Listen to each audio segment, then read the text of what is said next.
Michelle, Daniel, OG OG Rose, Rose. and today we're going to talk about a concept that we've mentioned, talked about here and there, and there's been some net discussions that have gotten more into it. But this concept of dream equality, what exactly we're talking about when we talk about that, Hmm. it's something we've kind of explained, but also not, and also it's kind of a major notion at the heart of Belonging Again, notably 2.2, book 4 after the book Meta Judgment, kind of leading into stuff on the social coordination mechanism, part one. And to start, we're not saying dreams are bad, imagination is bad. Like, the issue is, it's almost like it's like always a matter of order Hmm. Hmm. and Yep. judging proportion. Because there's a way in which, if you believe God made everything, and you're a monist, meaning you believe in a single substance. Now, that single substance can be very complicated. It can have a passing over into otherness. It could be relations. But if you believe there's a single substance, like by definition, the problem is always going to be one of order. Yeah. Because in order to be due to something other than order, there'd almost have to be a second substance that is innately bad. You understand what I'm Hmm. saying? So it's almost always, like, it's Yeah. never saying something like, "Silence is bad while talking is good," or "Talking is good while silence is bad." It's never that, it's, like, always order. Yeah. And I think that's really important because then when you go into problem solving, if you realize that it's basically, like, always order, then you're going to have a different way of thinking. You're not going to be trying to get rid of something. You're going to be trying to order it. So I just say that to start because I think there Yeah. can be some ideas that one is saying dreams are bad, when Hmm. really, basically, again, if that monistic, if that single substance that makes all of being has some sort of relationality to it, it's going to be, the problem is autonomous, like the autonomous, right? Yeah. Which is also weird because you say, well, if it's a single substance, shouldn't the autonomous be acceptable? But the issue is the single substance is a relationality. It is situation. Maybe go ahead and define that more uh, succinctly with like dream. What is dream equality? Because I think like right now, unless people have the background of the other conversations we've had on Yeah. dream equality, they might not know why we're prefacing it as dreams are not necessarily bad, right? Because Yeah. Yeah. so Yeah. yeah, Yeah. So dream equality is basically the effort of thought to be like a dream. and that being problematic. And that being very problematic because you don't have to honor the world, like Yeah. actuality. Hmm. And there's something about human beings that is actually naturally toward making this mistake. Mm. And part of the reason, there's always that ancient philosophical question of how do you know the external world is real? Hmm. Hmm. And Yep. arguably, that has been a major concern of philosophers, even though it seems so obviously wrong. But a way to look at it is, if there's actually no way to easily prove to thought the external world is real, then thought could be on a subconscious or subliminal way forming you without you realizing it toward the world as if it's not real. So even if when asked directly, you're kind of like, oh, of course the external world is real. If actually thought struggles to prove otherness to itself, then on an unconscious level, and I might use subconscious, unconscious more interchangeably, even though some theorists kind of make Distinctions. distinctions. If thought struggles to prove that, that could be an issue Yeah. because we are, another key component of this is that we are, our subconscious is shaped by our environments, and it is shaped, like the world we are in shapes us whether we realize it or not. And you could look at James K. Smith on the idea, when you go to the mall, it works on your loves, it works on your desires, bless you, like the Thank you. environment you're in shapes Yeah. you. And you could look at Bourdieu, Pierre Bourdieu, people talking about distinctions, and I'm happy to go into any of that, but our environments shape us. And we, in a way, are always already living in a meta environment, Right. which is the environment of how thought presents the world to us. Yeah. And the way the thought presents the world to us is actually naturally toward believing that the external world is not there. So we have to kind of actively work against that. Well, that's all good, and I think that is really almost one of the first fundamental things. Maybe even as a child, you might sort of consider, right? Is the external world Yeah. is it real or not? Is Yeah. everything just a Hmm. dream, right? Especially if you have like Yeah. some of those movie kind of even Inception or whatever. yeah, yeah, or like what's that one? Um, isn't Drew Carey? Not Drew Carey. Jim Carrey. You're Jim talking Carrey. Thank the you. Turner Show. What is that called? I know what you're talking Yeah, about. That I'm movie. sure Yeah. people will know what I'm Yes. talking about, but Yes. then and Yes. then also The Matrix and Yeah. things like that. So these things, even if you didn't see the movies or something, it's kind of like In the cultural air. Yeah. knowledge and yeah. Mhm. So there's always that. So contemplating that is interesting, and this idea that even if you say, well, no, like it is real, um, the fact that thought may have a hard time, or like you may have a hard time in a sense proving it. Is that what Yes. you're saying? Yes. Like proving it, Yes. or giving sort of a succinct like way to, yeah, articulate that might be also yeah, show that we have the tendency toward the opposite of what we're saying, Yes, right? yes, Um, yes, yes. And also, if you're constantly in a world where it's hard to know what's true because you could say fake news or the internet, there's this mhm, feeling of the real is dead, as Baudrillard says, and we mhm, talk about him in Belonging Again too. So there's this idea where even if that's not a direct claim that the external world is not real, there's a feeling in the air that it's hard to know what to trust. Well, that right mhm, there makes you more inward. Right? mhm, Like yeah, it yeah, makes you more, in a way to look at this, is there something natural about the human being that is positioned to go inward? Just mhm, very naturally. Now, I would like to argue, and we may get into like, I would kind of argue there's been almost a history of the movement of thought to free itself from determination, that we're at a pivotal climax of deciding if we're going to stop or not. But the point is that Givens held back our tendency to go inward. yeah, Givens, furthermore, the lack of technology, we were more you especially oral traditions before the written word, like the written word is a movement inward, right? There's all these kind of movements inward, right? So there's always been a natural tendency of thought to relate only to itself as if it's the only thing that exists, that the external world you can't prove, but it was traditionally, historically held back by Givens, by oral tradition. I could get into a lot, but now it's not so held back. So it's easier to go inward. And the reason why that's important is because a world that is internally created is a dream. Like when you mhm, fall asleep in a whole, it's very interesting in a dream. You don't experience a single thing like a cat. You experience a whole world, right? yeah, So thought that my point is that thought actually worlds. We tend to think yeah, that thought naturally just creates points yeah, and focuses, but actually there's something in thought that free when you're asleep, it's free from the external world, right? right. Well, what you see is that it makes a world when left to its own devices, which means that tendency is there even when you're awake, and it can be heading There's toward trying to create a world in its honor, which would free you from the external world. Please. Well, there's a lot there. One thing really like so, but the first thing I wanted to say is the concept of, okay, maybe we sort of dismiss that notion, but in our own articulation of it, we don't know how to sort of, I mean, I don't know that it can ever be proven per se, Mm, right? Except for maybe making a absolute choice about reality mm. or something like Well, that. there's no certainty. So that Sure. right there is part of the reason why we're toward saying, Sure. well, how do we know the world's there? Yeah. Maybe it's Yeah. not. But because there's a part of me that I think I guess when people would almost take that seriously, like that we are in a Yeah. dream or something Yeah. like that, um, like even in You my could laugh teenage it years, off. well, I'd either laugh it off or I'll almost get like not irritated, but it's almost like this that doesn't really matter. Like, Yeah, it's so stupid. what? It's Like, stupid. you still have to live your life and Yeah. make Yeah, decisions yeah, and yeah. have Yeah. relations. Yeah, And yeah, yeah. Yeah. so Yeah. in a sense, I get the question. Yeah. And, maybe this seems like Yeah. that's very not philosophical. But I I should just, I'm telling note, you as a I teenager, oh, like, no, but this is important because the dismissal of the thought experiment could actually make be to its advantage, because then it works on a subliminal well, that's level. what I was gonna say. I Yeah. was gonna say that that's exactly right. Like, the fact that you would just quickly say, like, like, That's "That's so stupid. silly, and Yeah. honestly, why are we wasting our time with Yes. that question? Yes. Because Yes. Yes. we all just have to live our lives, and it doesn't matter." In a sense, Yes. like, it doesn't matter if it's a Yes. dream or not, Yes. though other people would, Yes.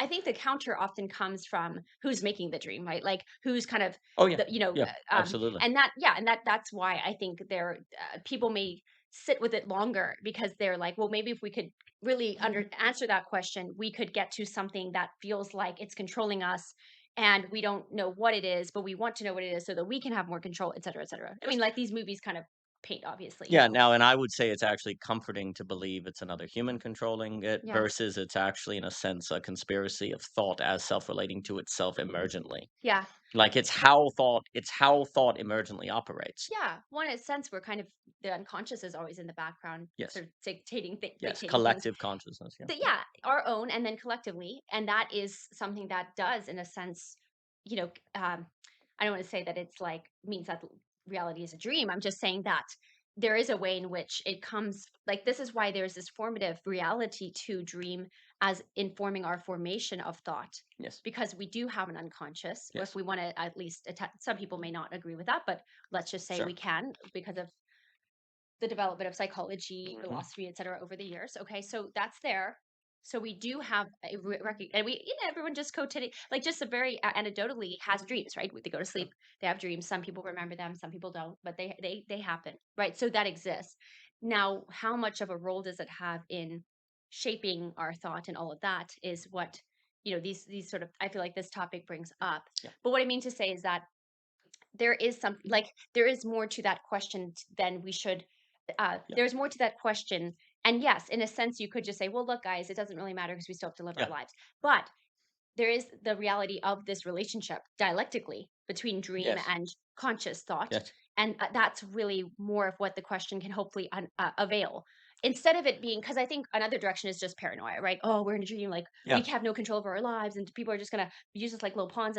And so that's, I think, the direction that I think I didn't like, because I felt like, well, gee, so we don't have any agency. It's kind of the Yes. deterministic Yeah. vibes, and Uh-huh. I understand it, I do, but it's just it felt, yeah, frustrating, I guess, as a teenager when I would Well, think about that. philosophy is, in my opinion, not typically taken the inquiry in the right direction. So, Mhm. for example, if you can't tell if you're in a dream or not, that means you actually, here's the point, you have to actively work to make the world experience to you as real. Like, if you can't tell if it's real or not, then there is something that means you have to be very intentional about living in such a way that makes Yes, otherness, determination, the world real. that's So good, that that's good. so it should be Not a taken in the direction, dismissal of no, it. not a dismissal. It Yeah. means, "Oh my gosh, I better be really careful with my habits." Because Yeah, what this yeah, means, yeah, last week exactly. we talked about enclosures and conditions of Yes, possibility thanks to yes, Naomi, yeah. and it's very important. What is being suggested is there is actually something on a kind of macro scale about the way thought works. Thought is toward enclosure, meaning nothing, you're enclosed in something, nothing's real but you. That's an enclosure. But the trick, enclosure is on the way to dream equality. The weird move is in dream equality with if you all exist, then you're all powerful, right? So this is basically the suggestion, I know we're jumping, but this is the Luciferian temptation to be like God. You'll be Yes, like God yes. because in a dream you're God. You Yeah. just don't know it. You just don't have the lucidity yet. And you see, rationality is a story. Mm, Autonomous rationality is basically disembodied thought mhm, seeking to actually achieve that mm, godlikeness. mhm.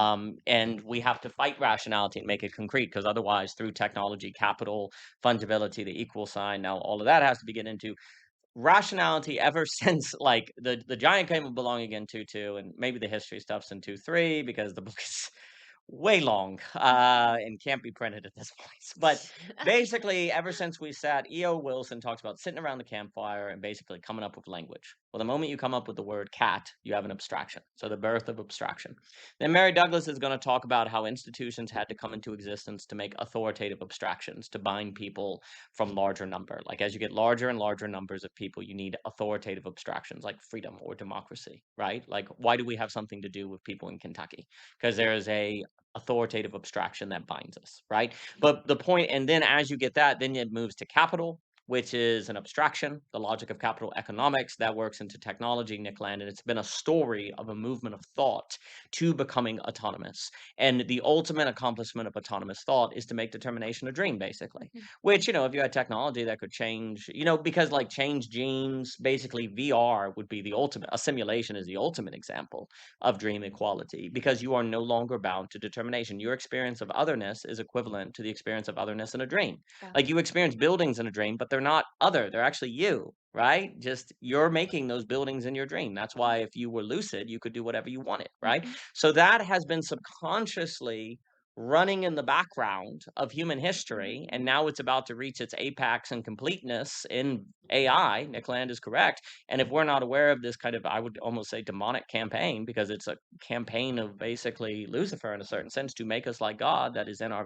mhm, very way our brain presents reality to us, then we're not going mhm, to make the absolute choice to say lack is not nothing, that actually we don't want internal consistency. Maps are on the gradient of dream equality because dream equality is everything is a dream, internally consistent, a map. It's all, thought is always making internal consistency.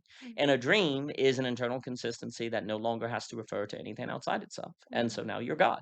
And yet, mhm, I would also argue that's when you're dead, because without otherness, you're completely exposed to the fullness of your desire, your drive. You have freedom, but nothing other than you to decide by which to make a choice. And so you suffer auto cannibalism. Like now, I just leapt ahead and said everything, but basically, like our moment of belonging again is choosing against the campaign of dream equality for the human. but and thus to be stewards of thought, not let thought have us. But we have to fight. And stewards of dream too. Yes, oh yeah, because That's dreams true. are good if they're serving beauty. Exactly. The point Yeah. is dreams have to serve beauty. Abstraction has to serve the experience of beauty, as Jockin talks about. But the kicker is we naturally use dreams away from beauty for our empowerment to be God versus to witness God, if you will, Exactly. right? Exactly. Yeah. No, there's a lot there. So yes, that's all very good. And two more points. One that I was hinting at before, but I didn't actually bring it up. But just I said I had like two things. The other thing was that this, as you're talking, what's coming up to my mind is our conversations in the past, and actually our first episode of season 2, which was why philosophize your life. Yes, And yes. If you don't you do know, it, you're going to be taken by dream yes, equality. 100%. However, in that talk, we uh, we elaborate on this idea of breaking things from their immediacy, Yes, so that you can actually see it anew or yes, see it in a yes, different way. yes, yes, And so what I'm thinking about is the yes, fact that people could hear that and what we're saying yes, now and and be say like, does philosophy that is bad. contradict it? Yes, Like, well, yes, isn't that a yes, yes, contradiction? yes, Like you're saying to yes, use philosophy to break things out of their yes, immediacy or open the aperture. That yes, was the other yes, yes, analogy in that yes, conversation. yes, But yes, now you're saying that, yes. Abstraction, dream equality leads us to um enclosure, auto cannibalism. enclosure, and it it doesn't allow us to be in an immediacy, because you didn't use Yes, that word, I don't think, but that's what it's saying, right? dream yes. dream equality is going to Pulling us out of the world, basically. basically, yeah, Yes, it's going to say there is no, like, you yes, don't have to yes, really be yes, determined by yes, any, not yes, determined in the determinism yes, sense, but yeah, yes, yes, there's no immediacy that you have to really like worry, or think too much about or yes, whatever. yes. So what's the Yes, this difference is there? why it's extremely tricky. Yeah. Because the issue is you're always already being pulled out by thought. Like the irony is philosophy Mm. pulls you out of your immediacy to thinking about precisely so you can be present Consciously too, consciously. That's the right? key. You're that's the, actually that's the being key. see, this is why dream equality is a subconscious thing. Like a lot of people who don't philosophize their life, they're actually controlled by thinking in an abstract way. They're actually toward dream equality. You have to like pull yourself out of the situation to put yourself back into it, or else you're just gonna pull yourself out and never come It back. makes me think of the concept of like fighting fire with fire. Sure. Basically, you Yes. use Yes. actually the Yes. same Yes. breaking of Yes. immediacy, Yes. but not to Yes. escape it, but to get into further But into this it. is the trick of the human experience. So you could argue, like David Hume said, philosophy is on the path of dream equality, the Yes, abstraction, yes. pulling out. That's what all the tradition in Greek, that's like the biggest problem of philosophy is philosophy.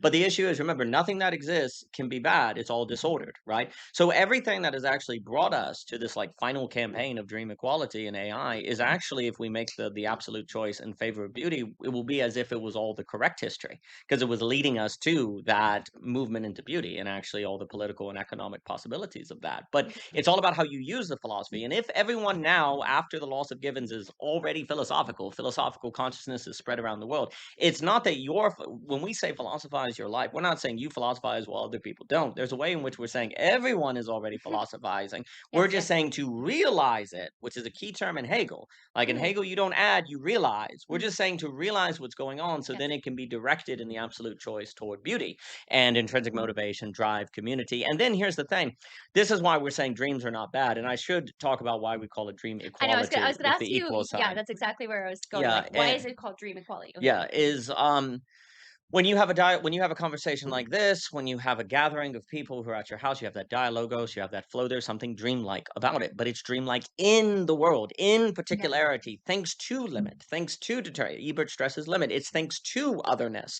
and the surprise that you can't have mystery without otherness, right? So there is something dreamlike and artful and you can say wonderful about the kind of experience of beauty. It has a dreamlike quality, but it's with determination. Dream equality wants to be from determination, from limit. We have this bit like the fate of the world comes down to very subtle distinctions, very subtle distinctions. Whereas dream equality wants freedom from limit, beauty wants freedom in limit, incarnation in the body, right? In otherness, Exactly. right? And there's the freedom of beauty that is that timelessness that kind of sweeps up. But you see, this is the problem because we have a subconscious orientation toward dream equality. We're not naturally, I would argue, you're not naturally going in the direction of the self forgetfulness of flow and spaces like we in the energy that we talk about. You're not naturally going to go in that way unless you realize the movement of thought and Mm, you're intentional about it to shepherd being in the positive way, as Heidegger might mean. mm, So that's our moment. And then, of course, there's the issue that everything I just said has to be plausible to you. And that gets into sociology making a plausibility structure. And that's why you need a social coordination mechanism to have lots of people doing that. So it becomes plausible to you that this is worth doing and that there is a difference between beauty and dream equality, that there is a difference from freedom from determination or limit versus freedom in. You have to experience other people doing it, or you're just going to feel like a crazy person and give up. So that's why you then have to have the sociological elements come into play by having a coordination mechanism to make a plausibility structure and community of these alternatives. What do you mean by the feeling crazy and giving up? What could If you say beauty is, if you say, beauty can save the world, Okay. as Prince Miskin said in Dostoevsky, right? Yeah. That sounds nice. But maybe you're just, rationalizing. Maybe you just want that to be true. Maybe that would be just sweet, right? If you don't have encounters with other people who make that plausible to you, that's actually not merely an assertion, but Sure. it's actually it's actually getting at the texture of reality itself. You're not going to live your life according to it. Yeah. I see that. And I see how this STM comes into that too. Yeah, you've got to make this way of life toward the beautiful plausible. It makes me think of like let's just say from like I don't know why sometimes I think about like either people in my life or situations in my life and where somebody feels like I believe things could be different, right? And but then they feel crazy about that because Yes, everything else tells them, oh well, that's too lofty or that's not, that's kind of asking too much or whatever it is, yes, and really the person's just wanting to like live a fuller life, but they don't know that they have permission yes, to see it or create it, right? yes. Or to envision it and create it. So yeah, that to that. So yes, I just wanted to Yeah, speak to that yeah, really and quick, a few more things. and then also speak to dream equality. Why Yes, is it called equality like that? so a few more things. It is not necessarily the case that the world has to reach a perfect state of dream equality. If it's just toward it, there's going to be pathologies and problems. Because another thing about dream equality is that means it's pure freedom. Like in a dream, you have pure freedom, right? Well, what do we learn from Philip Reeve or Yeah, Zizek or yeah, many yeah, yeah. thinkers is that we hate freedom. Freedom We overwhelms say we us. want it, but then we No, can't handle it, no, and it's we don't. just miserable No, for us. because Yeah, we're yeah, totally exposed to ourselves. And it turns out this kind of gets into like a way we might think of humans as innately sinful, like having some sort of sin in their being. Now, we talked last week yeah, about the yeah. tricky way The of kind of, ontological. the Yeah. tricky way of trying to think that with possibilities of sanctification. But there's something there to be said is that we can't be totally free, actually, without being exposed to something of ourselves that destroys us or overwhelms us. And it also seems very like, so there's a bunch of things with that. Like when we have pure freedom, it seems very difficult for us to decide what to do. Therefore, we do nothing and we get paralysis. We lose our energy. It's hard for us to decide what to care about. And Yeah. also, if Reef is correct that humans don't simply want something to choose, they want to feel chosen. Then, when you have pure freedom, there's nothing to choose you. There's nothing. There's no higher power. There's Hmm. no other to choose you, right? And so that seems to almost just as an axiomatic truth be that which the human does not thrive in. Like they become Hmm. miserable when they have freedom without otherness. And so,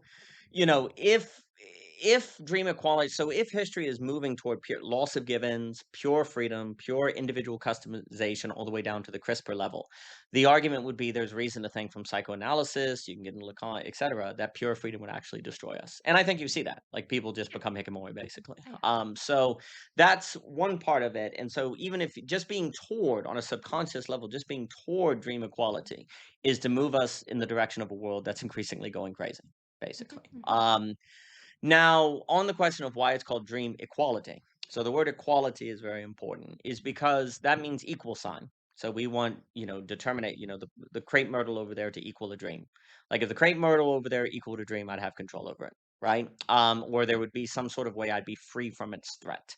It comes into my power, right? The argument is that abstract thought creates the equal sign. There are no two things in nature that are exactly the same. If I have two cups that look the same, they're equivalent. They might be like one another, Right. but they're not equal, right? So the equal sign is a pure abstraction. And Ebert, in his paper on Hegel, even talks about how there are debates in mathematics now to get rid of the equal sign. Hmm. Because if you say 2 plus 2 equals 4, there's a way in which that's not true. 2 plus 2 is not 4. It's equivalent to 4, but it's a different way to Mm. describe and get at for, right? Yeah. So there's a difference there. It also Please. reminds me of your philosophy portal presentation. Which one was it? There was like the apple. Oh yeah, Leibniz. Leibniz. Yeah, Yeah, yeah, yeah. yeah, Okay. yeah. On that, and that's actually extremely important here Hmm. because that's pointing To Leibniz, and that's all indebted to the great Anthony Morley. That's getting at how all thought is actually geometrical coordination. Yeah. Like it's not just a syllogistic equaling. Yeah. Yeah. But the point is that the equal sign is a creation of man. We make the equal sign. Hmm. Uh, and yet, if I'm going to say if language is going to function, then I kind of have to treat words as if they equal things, even if I don't know any better. Yeah. Like I have to treat the word cat as if it equals the phenomenon. And yet, if you ask me directly, I know better. But please note, this whole conversation about dream equality is about the subconscious, the indirect level, Yeah. like stuff Yeah. that you know about, which actually contributes to its nefariousness. Because if, Yes. when asked about it directly, you say, "Well, I know the word cat is not the same as cat," Exactly. then you Exactly. think you've got control, Yes. but actually you don't, because it's an operating when you're not looking, Yeah. right? And that's why this comes down to backgrounds and sociology and spaces and all of that. Anyway, so in order to make abstractions intelligible to us, we practically treat them as if they're equal with the phenomenon. We practically act as if the signifier equals the signified, and thus there's an equal sign, right? And furthermore, if our very phenomenology, as we talked about last week, necessarily must experience the world as grisping, Mm. like I get this, I can't experience myself as wrong, right? Yeah. Because even if I think I'm wrong, I know I'm wrong. Well, that means you're constantly experiencing reality as if your take on reality equals reality, right? Yeah. Which then sounds weird because you would say, well, that means you're acknowledging otherness. No, you're practically saying otherness is not other from how you take it, right? And Mhm. also, another key, like perhaps one of the most um, important distinctions is the distinction between practical and technical, and how that actually serves to kind of conceal or Yeah. make Yeah. more nefarious the Yeah. demonic, I'm saying demonic conspiracy, opposite of Dallas Willard's divine conspiracy, and these kind of things are kind of been working together, this demonic conspiracy of dream equality and self-referencing thought. Mm. So the idea is that all of this stuff, when asked directly, you say, well, yeah, I know thought doesn't equal the world, but practically you don't. Mhm. Right. And the practical is more real than the technical. Like Mhm. one of the great tricks of I'll say the demonic conspiracy is making us believe the technical is more real than the practical. Mhm. It's the exact opposite. The practical is more real than the technical, Mhm. but because we believe the technical is more real, we don't pay as much attention to the practical, and we're more easily manipulated. We're Yeah. not paying attention to that. Yeah. And that's why, the dream. So there's a lot there. There's like three things that I want to say, but back to why it's called dream equality. I also was thinking about it being like almost the great equalizer. Yes. Like, Oh, when yes. you talked with Yes. Seth, was it Seth and Aspasia, where you're talking about like when people aren't maybe facing the thing they need to face or doing the thing Mhm. they need to do, everything kind of just becomes like equal. Like Yeah. it's kind of birdie and Yeah. donkey kind Yep. of Yep. Yep. concept. Yep. Like you can't maybe Yep. just you can't now No, discern like that's what your correct. priorities Yes, are, that's what you correct. should do That's next, and correct. like everything kind of Yes. just you sort of Phrase. you kind of wash it in an equalizing Yes. effect. Like you can't now, never mind the fact that you're probably still going to, again, like you'll still sort of show your cards on certain comments that come out, Sure. but you do Sure. this kind of equalizing. And And dream equality is where you end up as a birdie and donkey. That's the great irony. It's going to make you exactly, God, but you're a God who can't act. yeah, you can have, yeah. And that's, I think that's important because while there can be like, I know, I guess I was thinking about like the good connotations with equal in the sense of like all men are created Absolutely. equal, Absolutely.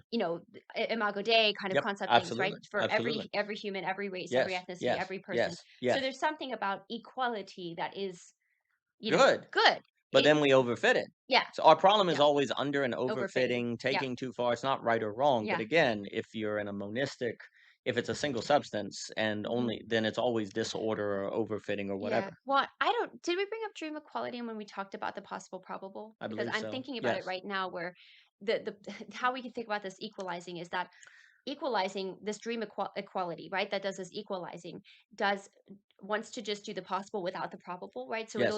it'll just basically equalize all the thing, like it's all equalized under I just want to do the thing. Yes. Everything now becomes like nothing can have like topographically stand out as things you should Correct. pay attention It's to. flatness. Yes. Yeah, like, and that's technological essence, isn't Yes. it? Like It's it's just flatness. screens Yes. flat, like Yeah. this Yes. flattening, this Yes.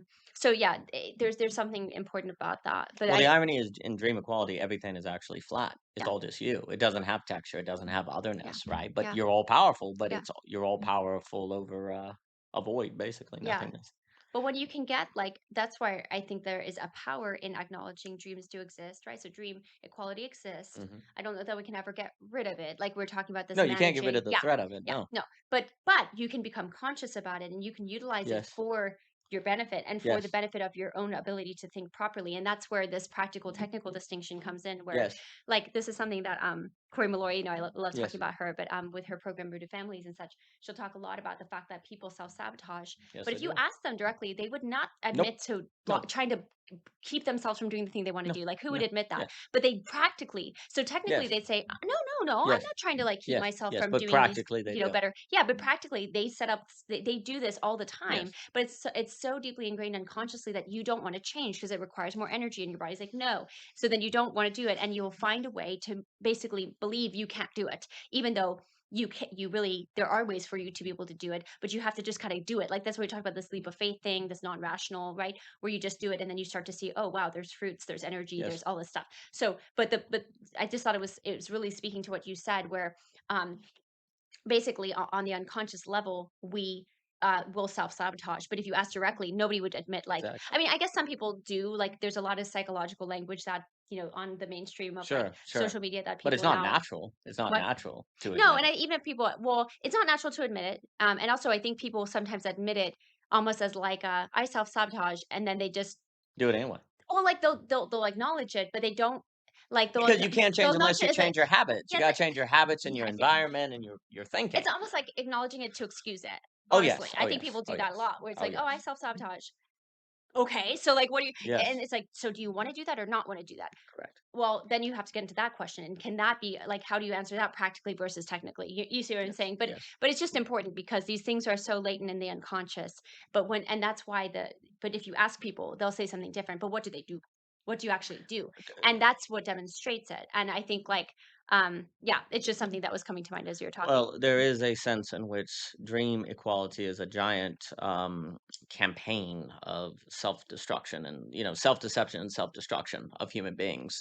But it's so plausible because the it seems to be godlikeness. Mm, Like to make everything a dream seems like you're all powerful and would be mm, the ultimate realization of self. But actually, if self only forms in relation with otherness, it's the mm, ultimate form of self-destruction. And I think as you approach it, you actually kind of realize that. Like you mm, can actually start to experience your own inability to handle being God, but then mhm. self-deceive yourself. And and then you can do mechanisms of acknowledging self-destruction as you continue to do it because you can't imagine an alternative to making life better than becoming a god. So then there's all of those psychoanalytical Oh mechanisms that yeah. are at play, right? Definitely. And also I was thinking about this fact that, you know, this idea of the dream, just sort of substantiating the fact that dream equality uh in its autonomous way, right, is quite unhealthy and not very functional for humans. I mean, I think about this too as it relates to when somebody is not maybe they feel overwhelmed, maybe they're not like being courageous, all of this stuff, suddenly they can get depressed, right, or people just seek to like want to sleep, like it's just you just, or Yes. you don't want to get out of bed. Yeah. Well, what does Yeah. that mean? You Yeah. want to be in the state where you can just go back to dream, Hmm. even Hmm. if you're not a vivid dreamer, like Yeah. you're You don't want going to back to the encounter state.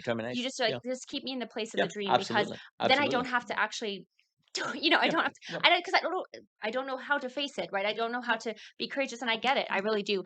But it's just that you know, the fact of the matter is you will basically just go back into fetal position in an infantilized way Yes. and return to, you know, it's essentially kind of like the return to the Yes. womb kind of Yes. concept. And Yes. um yeah, and the thing is, to be fully human means to be able to actually leave the cave, right? Leave the womb, Yeah. actually become Exactly. and into your maturity and your to your maturation. But I want to jump back really quick to it, something when you're talking about worlding or Yes. making Yes. worlds, because Yolanda, I talked about her quite a bit because I think she's very interesting. But her last name is Norris Clark. But she talks about worlding and how this is something that is very human, very normal that we do, and her she'll see it in her children too, right? Children make worlds all the time. You know, they really do.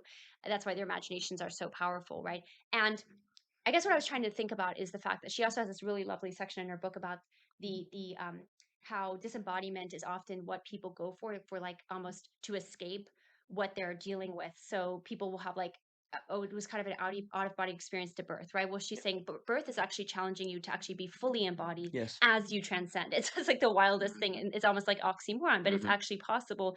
And it's basically she's just saying it's like the optimal uh experience for human. It's like meant, especially for women, for her to be able to feel and experience that. Mhm. And but what I want to say is that this kind of being in, right, not away, like freedom in, not freedom from, that's what it made me think about. But also this idea of worlding is that um it, when you said how it'll make world dreams make worlds, this can be very problematic because it's the projector, right? Yep. Just project on everything. Like you never see like what's actually in front of you. You Yep. just see your That's worlds, right. right? But the thing is, we do this anyway. We do this all the time, and we talked about it in our first conversation of season 2 in the Why Philosophize Your Life, because we talked about the fact that you're thinking, but that, oh, they did this because of that, Yeah. and I Yeah. think they're, you Yeah. just have this whole thing in your head, and like Which is like a dream, isn't which it? is like a dream, and it's like a Yes. world. You've Yes. created this world Yes. where that is the Yes. case. Never Yes. mind the fact that Yes. you didn't take a minute to, Yes. oh, maybe that's just my perception of it, or Yes. maybe that's just my Yes. interpretation of Yes. it. Yes. Which is valid. Those interpretations are, need to both acknowledge those and acknowledge that there's another interpretation, or there's Yes. another perception, there's another Yes. Yes. possibility. Um, so, but what I wanted to say with all that is that worlding, she was talking about this as like a beneficial tool. Like Yes. worlding is a very important tool that you need to be able to do. And I think maybe just to now, as I'm talking about it out loud, it links back to what we said about the breaking things from immediacy. Like worlding can be a very, when you're doing it consciously and you Yes. acknowledge it consciously, is a very important tool. You can world Yes. yourself into doing your, to fulfilling something you want to accomplish, and therefore it can Yes. bring you into it, if that makes sense, or bring the future into the now, or something like that. So yes, it's just that there is a redemptive worlding. That's all I was really bringing that up for. 100%. Yeah. Well, I mean, a lot of it is clearly dreams are, say, used in the Bible to compel prophecy. Dreams Yes. can inspire imagination. Basically, it's the issue of owning like being conscious of your dreams and, in a Yes. sense, owning them. The Yes. problem is when you are unaware of the role of dreams and Yes. imagination, or you're unaware that everything in your head about your neighbor being a monster is an image, is something you're Yeah. creating for Yeah. yourself, And I right? think people get frustrated because they're like, but it is, and that's the thing I was gonna say before. Dreams. I mean, I'm a very vivid dreamer, so for me, it's like it's crazy how real a dream can feel. Yes. You're like, that's insane. Yes. You're like, "That's trippy." Like, that felt Yeah. so real, and yet it was a dream. Yes. It actually didn't happen, right? I Yes. mean, it happened in your unconscious, but it didn't really happen.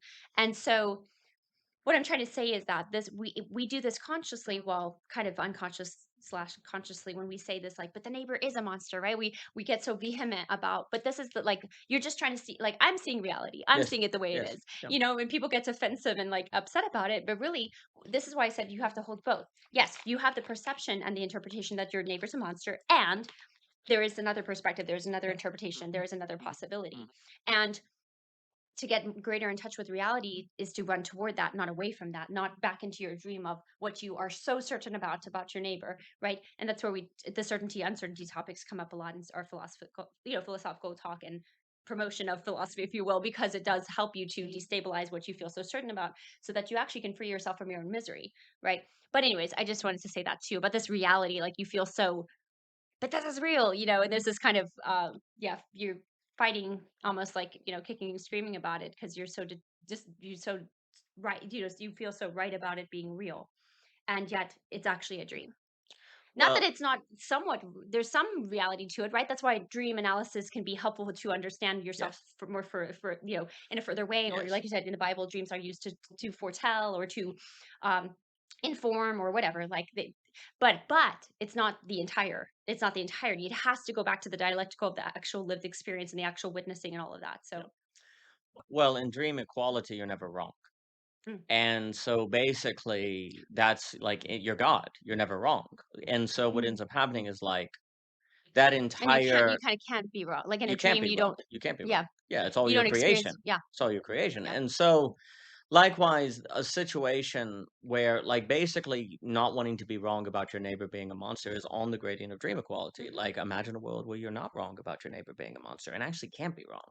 Like, because that's all a Mhm. negativity. Like, admitting you're wrong is a negativity. Absolutely. And so basically dream equality is where there's no actual negativity. Like if you experience something terrible happening in a dream, it's you. So just lucidity, just becoming aware, Hmm. gaining thought, gaining rationality, if you will, becomes a lucid dream and you make it go away in an instant.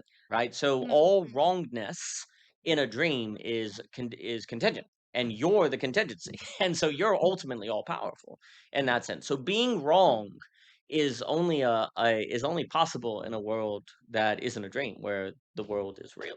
right? If the world is just an expression of you, then you can't be wrong. And the desire and humans have an incredible hunger to not be wrong. We hate being wrong because self-righteousness is so powerful because it shatters our ego and all of these different things. So to resist dream equality means as if you have to accept that ego death. You have to accept that negativity. You have to face being wrong, and that is incredibly difficult. So then we just stumble toward dream equality in our effort, not because we directly say I want reality to be a dream, but by never admitting that we're wrong, we're stumbling toward it. Yeah, that's all really good. About not wanting to be wrong and all of that, ego death, etc. I guess two things were coming to mind. Like, why do we have bad dreams then?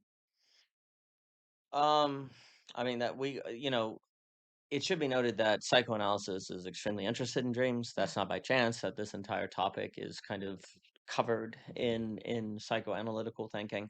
And furthermore, the subconscious operations of the mind toward dreams is because the mind is always drenched in libidinal desire, drive. Like there is no brain independent of the libidinal. And that's something that Freud and Lacan and people, that Cadell teaches on that are always stressing that the mind is not separate from desire. And I mean, bad dreams can be, but there's a sense in which dream equality, like to actually bring dreams to this world, is to get away from the possibility of bad dreams because then you're completely in control. It's always, Mm-hmm. you can only have a bad dream if you're not capable of lucid dreaming. Mm-hmm. There's no bad dreaming for lucid dreaming. And the word lucid dreaming is very interesting because that means you're awake in a sense, you're awake while you're dreaming.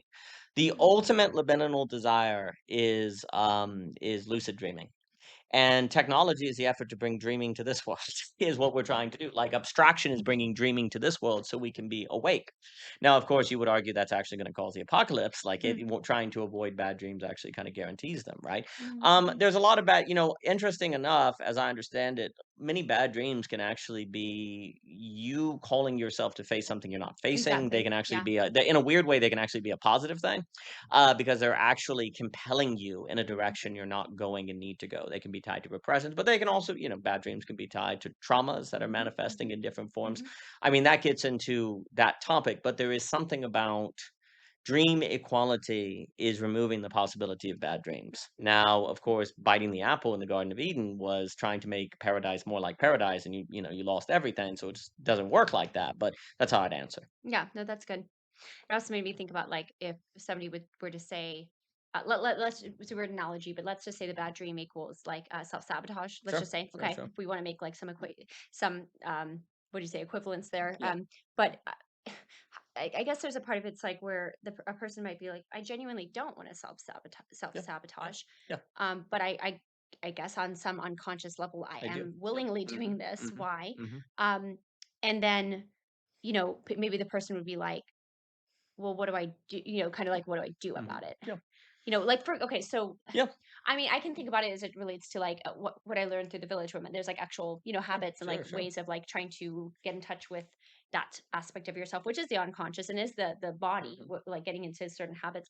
Um, but I was thinking about it as it relates to like this question maps over to I don't want to just do dream equality and I can say that, but in my practical technically, right? But practically, I seem to keep like gravitating toward that. I don't want to like. How do I not like? You know what I'm saying? So, I mean, for me, that's where philosophy comes in, right? It's like you start to well, first of all, yep, just acknowledge that yeah, it exists. Basically, there's a dichotomy or there's like a split here. yep, This is a split yeah, subject ultimately, right? But like, there's a split here, and so you're like, okay, in order to face that, it's to acknowledge it and then to work through that negativity yeah. so that you can um yeah, in a sense integrate, or I don't know how else to say it, like yeah, or I yeah, mean, I'm gonna come to take that. terms with, but also not just that, but to actually advance in that. I mean, to me, that is all the question of how do I avoid dream equality? Because it doesn't seem as if you can flip a switch and avoid it, Yeah, right? It yeah, yeah. doesn't seem to be a matter of willpower because it's Right. always already framing willpower. Hmm. And actually, in a way, we're all, you could argue we're all serving it without realizing Yeah. it, right? In the same way that you can say you sin, it's like Paul saying, I do what I don't want to do. I am what I'm not. Iago Hmm. saying there's Hmm. this idea that we find ourselves as beings doing that which we don't want to do, which is Hmm. odd. Like, how is that even possible, right? And it seems like we can sometimes be quite bad at stopping ourselves from doing what we don't want to do. How is that even possible, Yeah. right? So there's Hmm. and that gets Hmm. into a lot. Please. Oh, just really quick, I was just thinking about that feeling like a short circuiting, right? Yeah, Which could be an energy issue too. Like it's a in a very much sense. so, Yeah, very yeah. much so. But go ahead. Yeah, and I guess before that, I would Yep. just stress, like, with the equal sign stuff, like, equal signs are abstractions, and basically, abstract thought made them possible. Mhm, We naturally experience the world as being equal to our thoughts of it. Like I mhm, experience that chair as if it equals my impression of it, which one would make it seem as if you're free of dream equality. But actually, if thought equals reality, mhm, it can be the stress can be on the thought or the stress can be on the reality, right? And you have mhm, to choose what you're going to stress. Is my thought of that chair over there trying to match up and align with the actual chair there? Or is my thought actually reliable to have a take on the external world? Oh, I have some power there, right? So, mhm, and actually, and the way you tip that scale determines if you're more honoring otherness or more against otherness, right? And so, like the equal sign too, what's important is like to kind of see how that's in capital, like Marx talks about. You have, people have to be taught that, four pieces of corn equal a dollar. right. Like, that's not given by nature, right? So you have to be sociologically trained into experiencing corn as worth a dollar. Well, that's an equal sign. You're trained Mhm, into an equal sign, right? And also to be trained into thinking that that share's value is $20. mhm, That's an equal sign. And you don't experience it as that share might be worth $20 because then it doesn't have the authority. And if you're trying to, on a collective, mm, coordinate action, you need people to experience abstractions like facts, like you need as if they are just as authoritative as facts, right? mhm, The four coins equal a dollar. If that's not authoritative to people, the social different people may the action of the whole may not yeah. be coordinated Coordinated. together, Mhm, and so everything falls apart. So you yeah. need to create authoritative Mm, abstractions, and that gets into Mary Douglas's unbelievable book on how institutions think. And so mm, what ends up happening is the equal sign, which doesn't exist in nature and is really creates fungibility, like the fungibility mark or the exchange value that Marx talks mhm, about. mhm, That is an abstraction that comes to be treated as if it's a fact. mm, Well, now we're on the gradient of treating a dream like it's reality, like reality as if it's a dream. And I would also note, as we said, as we've said before, is that incarnation is the opposite of fungibility. yeah. Like, that the logic of the system is fungibility, but incarnate. But here's the trick: you need abstract thought to actually see things as incarnational. So the Mhm, same abstract thought exactly. of which could unlock things as a sacramental ontology is the same abstract thought that could lead to a fungibility of dream equality if you're Mhm, not careful. mhm, Um, so it's all on a kind of gradient. So you had to have language to make the divide between the signifier and the signified. Then mhm, you had to have institutions to make authoritative abstractions to mhm, coordinate action together. Then, as you move globally, and so this is all the movement of philosophy. And basically, when David Hume talks about bad philosophy or false philosophy, that's toward dream equality, just like bad economics, bad sociology, bad literature. mhm, Where the good form is toward the concrete, toward having thought serve actuality.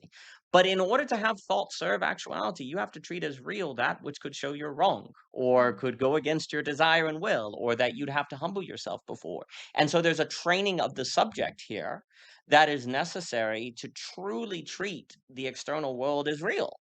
Because everything in us naturally, even we may say otherwise all day long, everything within us naturally will be toward treating otherness as less, as not real, as not as real as we are at the very least. And then we begin organizing ourselves away from it, seeking dream equality. And I think, mhm, yeah, the example, like you say, of not wanting to get out of bed, you want to stay toward the dream. You yeah, want to yeah, avoid determination, yeah, otherness, encounter. You want to yes, avoid encounter. The hikikomori wants to avoid encounter. yeah, The politically extreme wants to avoid encounter. Like there's this avoiding mhm, other people's narratives mhm, and treating other people's interpretations as real as yours. Like dream equality overcomes the problem of interpretation. There are no other interpretations. There's mm, just your expression. And that also, if there's this idea of survival, lizard brain, evolutionarily, dream equality is perfect survival. Like it's a survival mechanism. If everything's a dream, then you're all powerful. So treating, and you could yeah, yeah, say that some sort of philosophies of manifesting or positive thinking, Norman Peale, all of those are on the gradient that are kind of pointing toward there is something about thought that is dreamlike.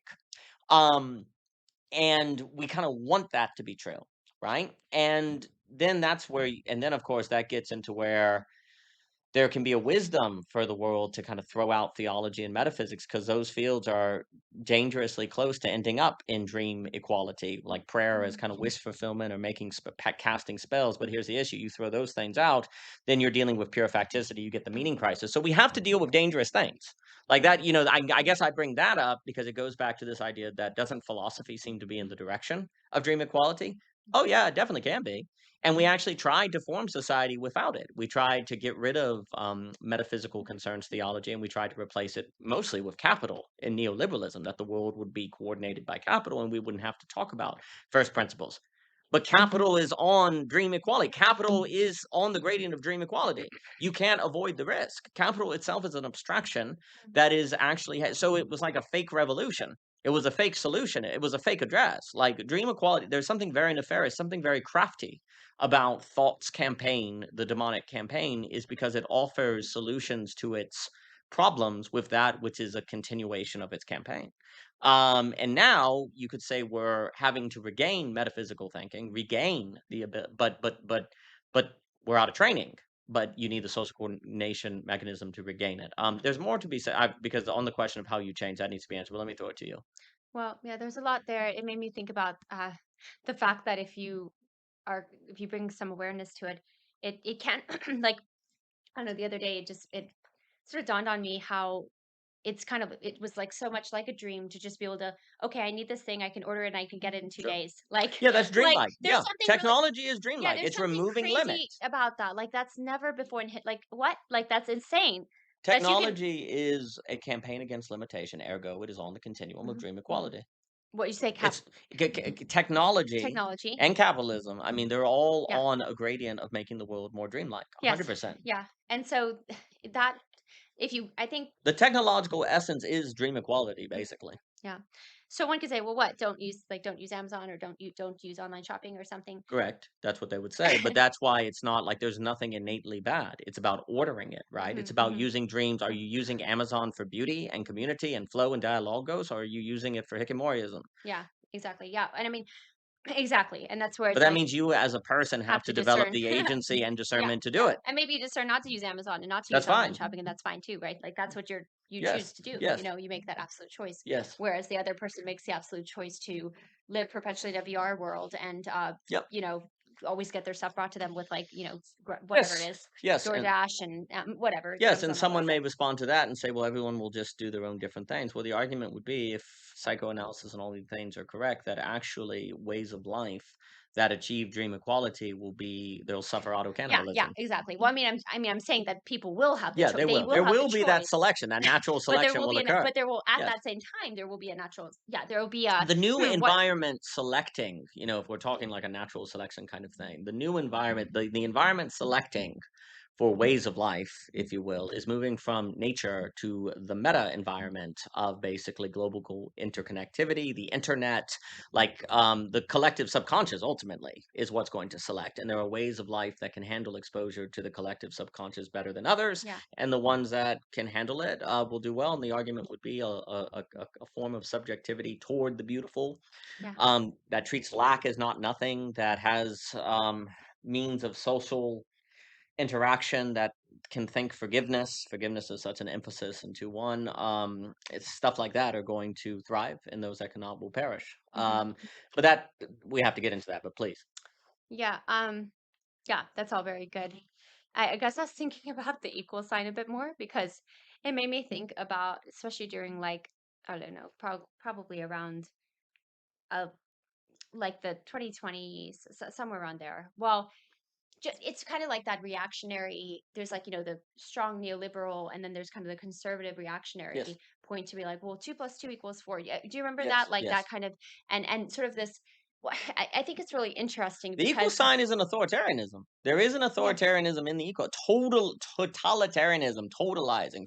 yeah, Totalitarianism is on the dream but equality. as you also mentioned, like we kind of have to succumb in some ways to Yes, an equal sign because otherwise we couldn't have a conversation if we didn't believe the words we kind of have to use like something equals. I like mean, the equal sign. The yes, question is, we don't forget it's only like. exactly. Well, no, and that's what I mean. Which means you move to an analogical reasoning. Yeah. We have to be trained in that. What I wanna say is that the whole reaction was to, uh, I think, combat abstraction, and yet It was yeah. ultimately abstract. Well, if you Yes. reaffirm the equal sign without it being equivalence, or sorry, what was it, the other word? Equivalence, Is it equivalence, equivalence? yes. Okay.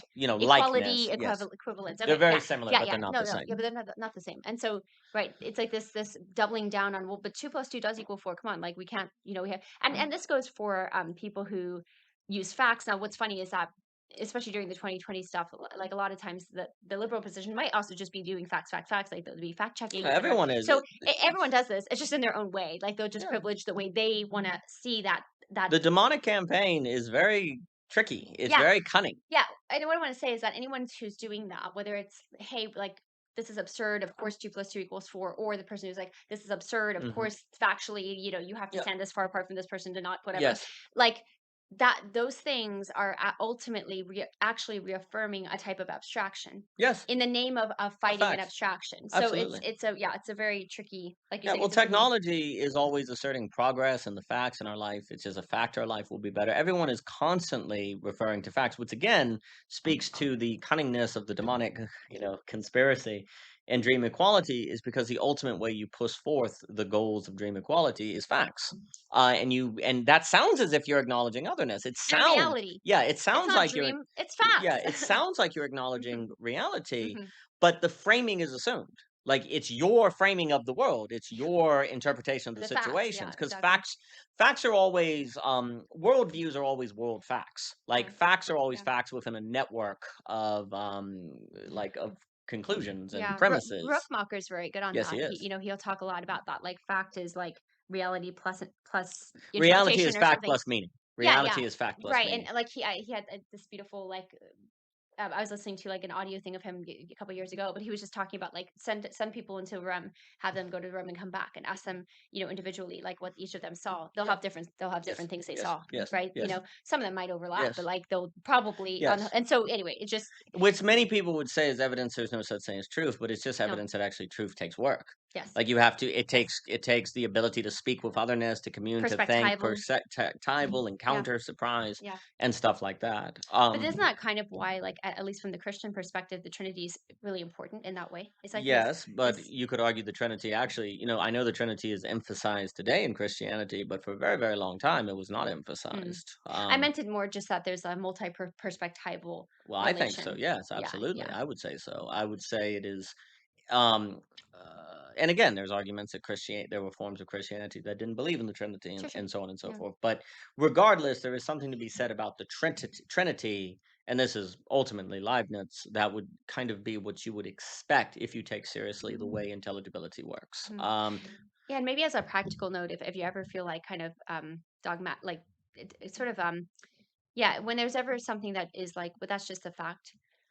If it is true, it will just be the case. Like, in Yeah. that sense, it doesn't mean that there's no truth, right? It's just that Hmm. when we start getting like dogmatic or sort of defensive about facts, even in our own head, we should probably take a minute to just check ourselves on that, to realize that this could have something to do with a dream, with dream Dream equality. equality. Yes. Just because Yes. that might actually allow you to function better in the world if you take the minute to think through that and realize, wait, okay, maybe there's more at play that here than I'm realizing. And it does, again, it doesn't mean that truth doesn't exist. It does. It's just that it will unfold. It does unfold. It will unfold. It is Well, there, you know. facts are usually presented when they're presented dogmatically, they're presented as if they don't care about your feelings, to use that superior, or that facts are they don't care about desire, but actually facts usually serve desire. Absolutely. Like the Yeah. person has a desire of what they believe is true, or Mhm. that what they're doing is right, and Yeah. that the facts support it. So facts and desire get very tied together. 1000%. Yeah. It's just an important thing because I think, generally speaking, we assume the opposite. We assume facts mean this is the, like, we don't think it has anything to do with dreams, or dream equality, Yes, or but it does. It has yes, a it lot has to do with everything. it. It's Yeah. facts very much Yes. serve dream equality, Hmm. precisely because they seem to deny it, right? Yeah. But again, the counter would be, well, if you don't believe in facts, and we're all in our independent world, and we're all isolated and alone, and so don't we assert facts? But again, that's another cunning of the demonic campaign, because actually that kind of guarantees isolation, because then Hmm. what ends up happening is you have everyone creates their own kind of network of facts, treats it as the world, and people who aren't in that world are not they're kind of disqualified, right? So there's an Mm. isolationist in that, right? So what you fear is what comes unto you. There's been an assertion of the need for facts to make sure the society is saved, but actually it contributes to isolationism and Mm. individualism, ironically, Mm. because ultimately the actual has to be based on the surprising encounter of otherness that is afforded by beauty. It's spaces and things like that. So there were two more things because there's still that question of like how do you not serve dream equality, Yeah, right? yeah. Further, it just should be noted that a key part of belonging in 202 is making an argument. I only bring this up to kind of help the understanding of how basically the, thought is always informed by this problem of dream equality. Because a counter could this would be like, well, when I use my memory, I'm not doing a dream, right? It's just a recollection. That's not a dream. Or you could say, well, when I use my thinking to say 2 + 2 = 4, it doesn't seem like there's any dream going on in there. Well, just as a very quick note, the only way you can tell the difference between imagination and memory uh, is basically by reference to something outside the mental image. So if I say there's a pink elephant in the kitchen, and I'm imagining that, you would go, well, that's imagination. Well, why? Because I know pink elephants don't exist. Oh, okay. But relative to the mental image itself, without reference to something external to it, I couldn't actually tell. Because let me now say there's a baby elephant in the kitchen. It's a gray baby elephant. You would say that's imagination still, but now you have to admit it's a little more possible, right? Because there could be gray elephants in the kitchen, right? But let's just say I'm imagining the kitchen. You'd say, "Oh, well, that's a memory. That's not imagination." Mhm. Right? Well, why? Because there's no elephant in the frame of the image by which it would tell you it was imagination versus memory. The reason why I say all this is because a mental image itself does not tell you if it's imagination or memory. Yeah. Relevant to its own immediacy, to its own intrinsicness. There is no difference between the mental image of that is a memory and the mental image that is imagination. Like Mm. it's all the same. There's only thought. Like I'm very critical of distinctions of kinds of thought. Like thought is always just one thing to itself. It's the same Mm. activity. The differences come from our referring to a world outside the thought. But that Mm. means thought to its own internal consistency cannot tell you those differences. So if it's leading you toward a falsity or a lie or something that's not true, thought can't tell. And so Mm. you have to add that to thought. You have to actively tell your Yeah. thought, this is not reality, Mm. Mm. right? Mm. And that's why judgment and discernment is major, because otherwise thought, which is is forming your subconscious, is directing you toward whatever, and it's not going to know if it's false or true unless you tell it. And what I'm claiming is the natural directionality of thought is toward dream equality, Mhm. because thought relative to itself is a dream. It's no dream, memory, recollect. The mental activity itself is all the same.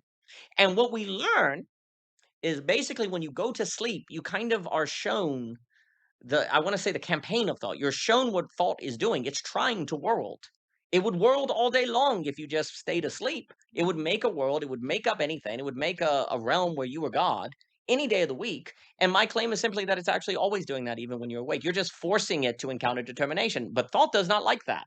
No, and you know it doesn't because you don't like being wrong. Thought does not like having to adjust itself. And when I say I'm giving it kind of agency, but we know that it naturally grasps everything as right. We said that Mhm. last week. Yes. Like thought naturally experiences everything aligned with its internal consistency. Yes. So its orientation is to not be wrong. And that means you're basically toward making the world equal Mhm. its own experience of it. So Yeah. dream equals reality. Thought equals reality. And that's what it is toward and will subconsciously form you toward if you Mhm. don't actively work against that. Yeah. So for me, categorical distinctions and activities of thought, memory. Like even when you say 2 + 2 = 4, you're imagining that. That's just imagination. You're able to create abstract entities that I never see the number two in the world, but I can imagine it. So I'm able to make things. I can dream. Mm. Like abstract thought that's not in the world of symbols is basically, that's dreamlike. It's all dreamlike. So for me, I think the distinctions and kinds of thought Mm. conceal us from seeing thought as a whole that is constantly forming us subconsciously that makes us then participate thoughtlessly Yeah. in totalization, totalitarianism, problematic meta aesthetics. That's a different term that I had to get into. Capital, autonomous rationality.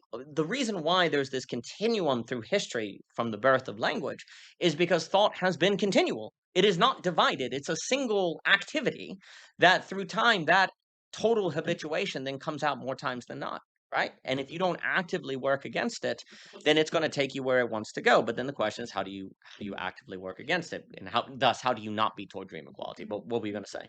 Well, I just thought that was interesting, very interesting, and also, yeah, you said thoughtlessly, but people don't think they're doing it thoughtlessly, right? They think I've got categories of thought. I can But that's because the yeah, and you yeah, want to yeah, believe that your brain's going to know if that's a memory versus imagination versus what, yeah, like you want to believe that your brain would like tell you like, yes. oh, ding ding, like You have to tell it yeah, though by reference to the external world. yeah.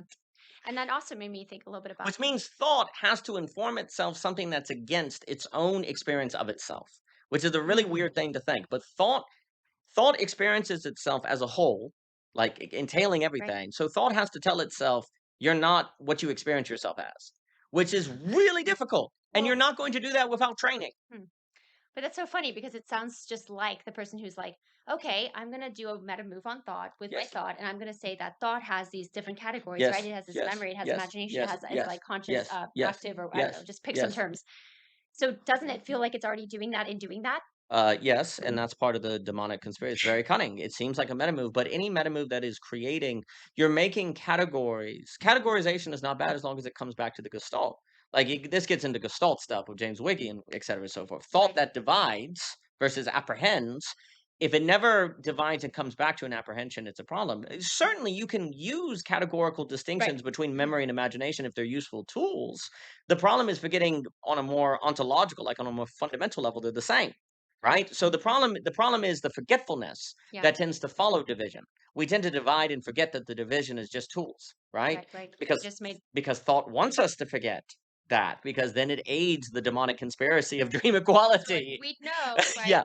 Well, that's where active discernment comes in, right? Live discernment, we talk about that all the time because Yes. what I'm hearing is that you're always gonna need to have the active discernment with your thought because Yes. what it's going to present to you is well, it could be any of the, could be imagination, could be memory, could be active thinking, could be Yes. right. So then you're like, I need to have active thinking on my thinking so Ye- that I can discern: am I actively thinking, or am I imagining, or am I remembering? Yes. And also realizing that these things typically, like, I was also thinking about the fact that memory often is partially imagination and partially what That's the is the yes. case, right? Yes. Like it's Yes. because they're Yes. like it's almost like a layered stack or something like that. Yes, but you can only tell the difference between the layers by reference to something outside the thought.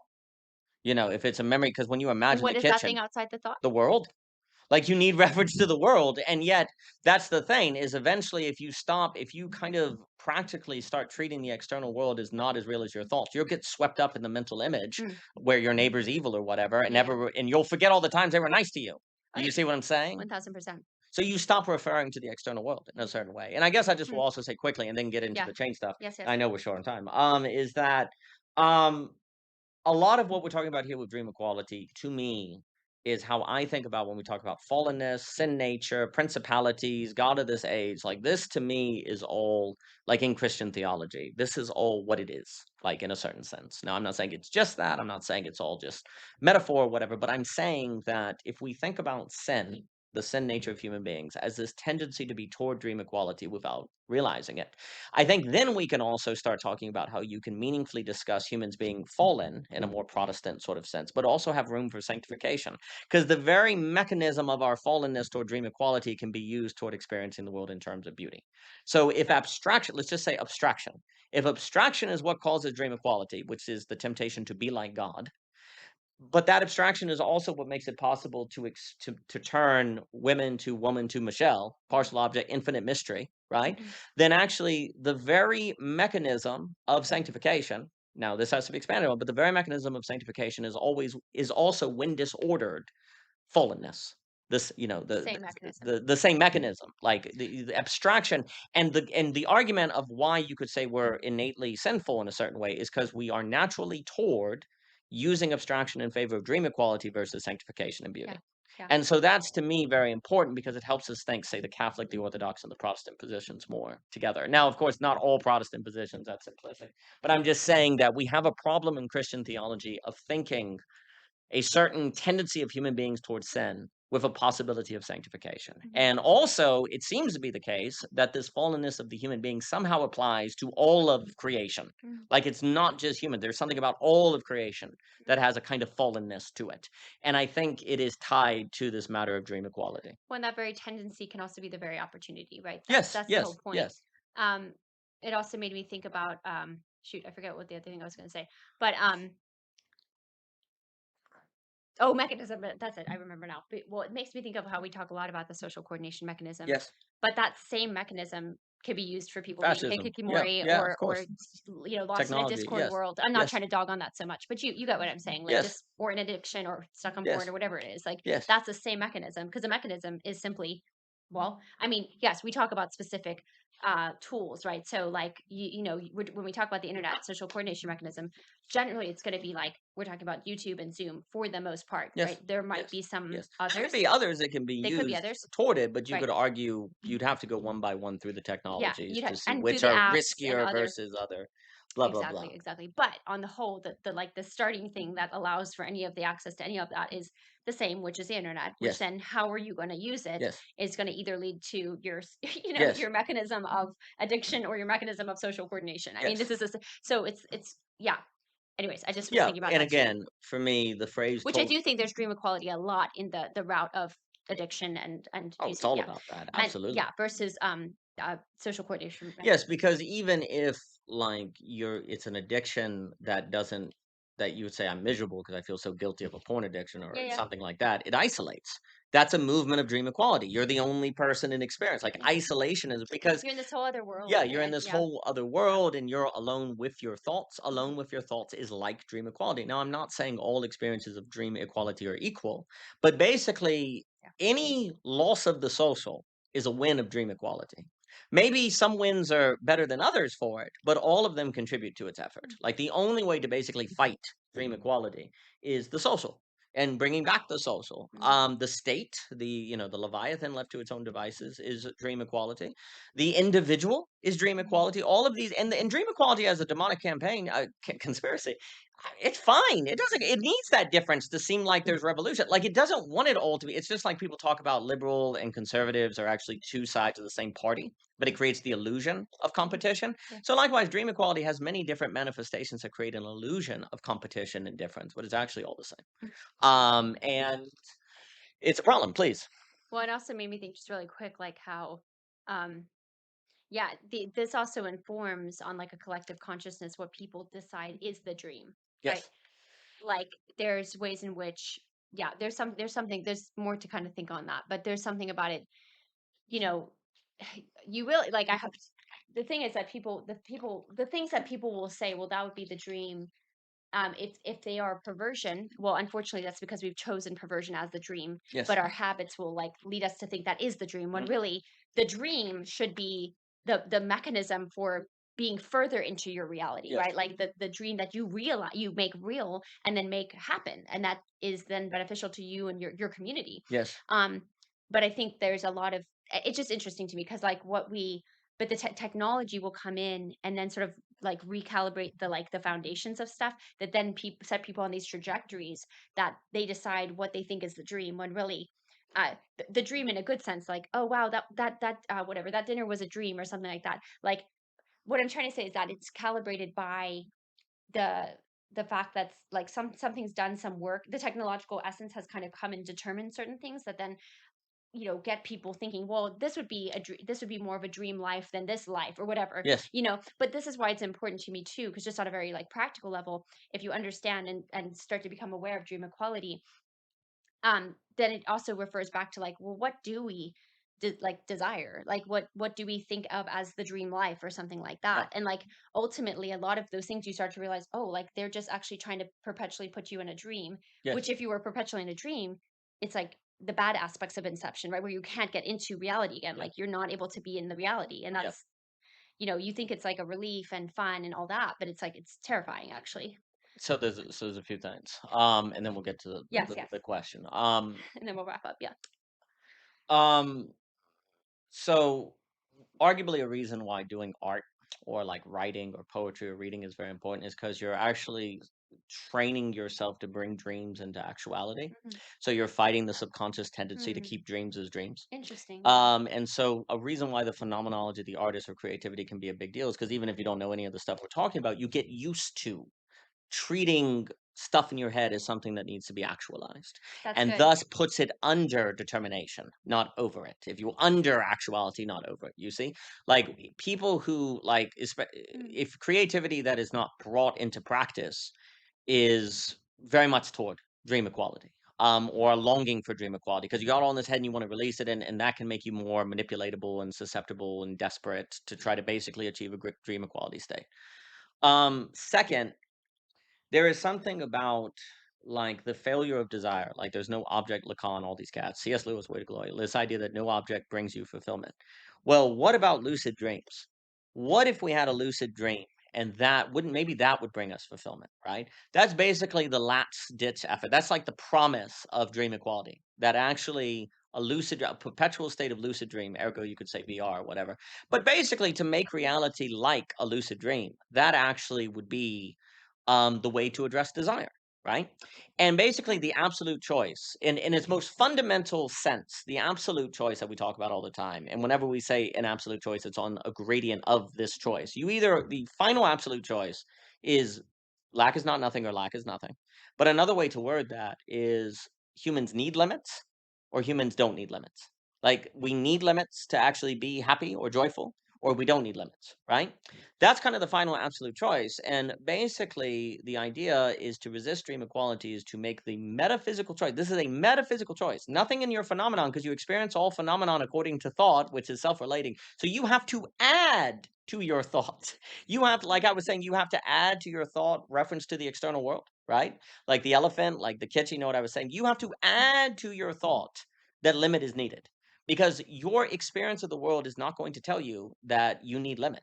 And in fact, like we're saying, like we were saying last week, the weird thing that you have to add, you have to decide. I'm limited from experiencing my limits, but Yeah. that means I'm limited. You have to choose to experience reality that way, and you're only going to do that if you actually believe you need limit to thrive, Mhm. and thus you're denying lucid dreaming as actually solving the Mm. problem of desire. Yeah. You see what I'm saying? Yeah. Like otherwise, you're just going to go along with dream equality, even if you say you don't agree. You're actually subconsciously going to be Mhm. carried that way, right? Yeah.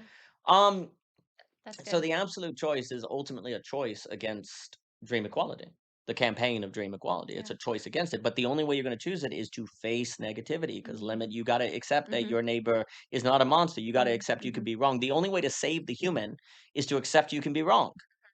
Well, that doesn't feel very good. Why would you ever think that that's the right direction if it feels so terrible? If it feels bad, if everything in you says, I don't want to do it?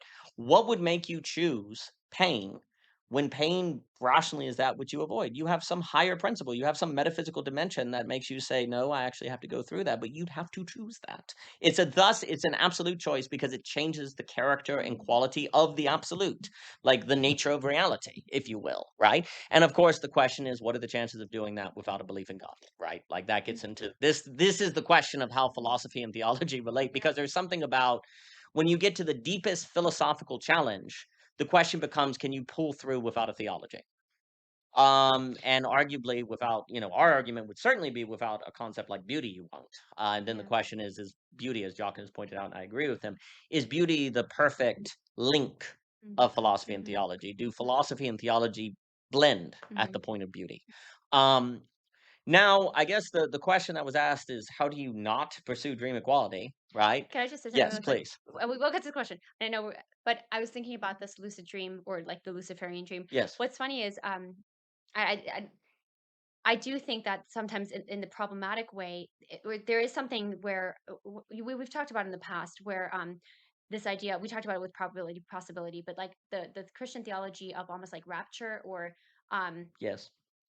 or like in heaven it'll just be for Disembodiment. Yes. yeah, Gnosticism. kind of like this, like I do think there's something where we have to be careful as Christians or for the Christian theology not to lead to that very aim. You know what I'm saying? Because I Yes. think it can, where it's just like, well, in heaven, I won't have to, you know what I mean? Where it's almost this idea, yeah, and yes, of course, like I do believe, and I do No, we believe have a notion there's of no heaven suffering that's and no tears, but there's like this concept of like that the lucid dream is gonna be the answer, and I'm just like, careful, guys, because otherwise you are, people who would be like, well, look, we can create it now with our transhumanism or in our VR, realities or whatever. Like, you just have to be careful because otherwise you might be promoting that which other people are like, well, we're promoting that too. And then you're like, well, yeah, but it's different because I'm not promoting that. But they're saying, well, it's not different than that. Like, there's not a lot of like ground to stand on, I think, when you're not careful about how the thing you're speaking about may in its form match something else.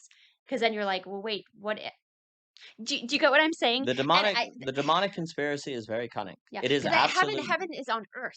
That to me, yes. that's why there's like this, in a sense. But if you Oh, don't go have ahead. a sacramental ontology, which like all Christianity is lost, like you could say Maybe especially Protestantism. especially Protestantism, Orthodoxy arguably is the best at keeping it. But if you don't have a sacramental ontology, you're done. Like you're not gonna Well, that entire idea of bringing heaven to earth can only be interpreted as like a liberation theology or well, something.